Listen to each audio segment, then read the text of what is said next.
শুধুমাত্র এই দোয়াটি একবার পড়েন, আল্লাহ তাআলা আপনার 90 বছরের গুনাহ মাফ করে দেবেন ইনশাআল্লাহ। আপনার 90 বছরের গুনাহ মাফ হয়ে যাবে যদি মাত্র এই দোয়াটি যদি একবার পড়তে পারেন। আপনার ভাগ্য খুলে যাবে, রিজিকে বরকত আসবে, মনের ন্যাক আশা পূরণ হবে, আল্লাহ আপনার সব দোয়া কবুল করে দিবেন। সুবহানাল্লাহি ওয়া বিহামদি।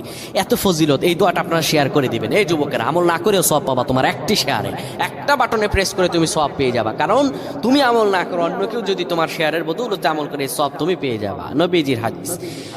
আমার ভাইয়েরা, আল্লাহর কাছে দোয়া করা, আল্লাহর কাছে দোয়া চাওয়া, এটি হলো মুমিনদের কাজ। আমার আল্লাহ বান্দাকে বলেন, বান্দারে উদউনি আস্তাজিব লাকুম, আমার কাছে চাও, আমার কাছে চাইলে আমি আল্লাহ তোমাকে দিয়ে দিব।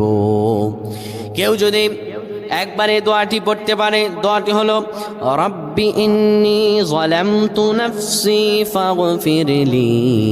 কেউ যদি এই দোয়াটা একবার পড়তে পারে, আমার আল্লাহ তাআলা তার 90